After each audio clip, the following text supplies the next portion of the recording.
সভানেত্ৰী আসন গ্ৰহণ ও প্ৰাৰ্থনা। 2 নম্বৰতে চিনাকি পৰ্ব। 3 নম্বৰতে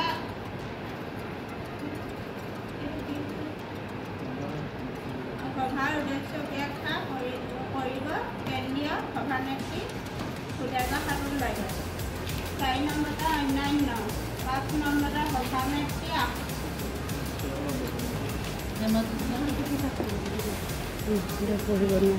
ধেমাজি জিলা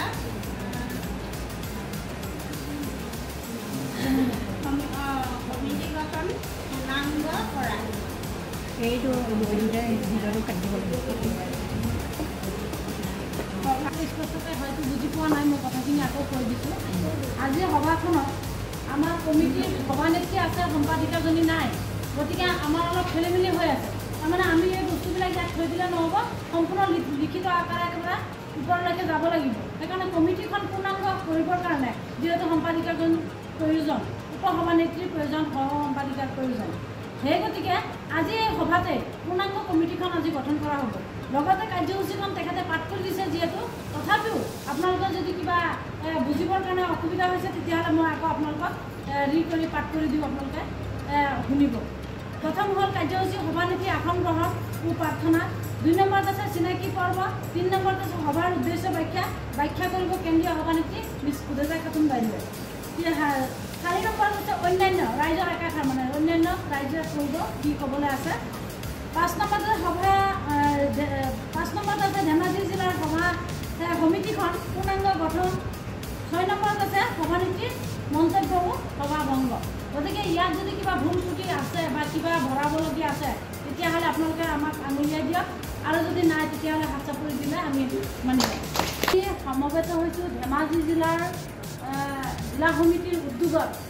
আজি আমি ইয়াৰ পৰাই অসমৰ মাননীয় শিক্ষামন্ত্ৰী আৰু মুখ্যমন্ত্ৰী মহোদয়লৈ কাটৰে কৰজোৰে প্ৰাৰ্থনাৰে আমি আমাৰ ন্যায্য দাবীৰ কাৰণে আমি ভগৱানৰ ওচৰত প্ৰাৰ্থনা কৰিবলৈ ওলাইছোঁ।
বাৰ্তা শুনিবলৈ পাই অত্যন্ত আৱেগিক হৈছোঁ, দুখ লাগিছে।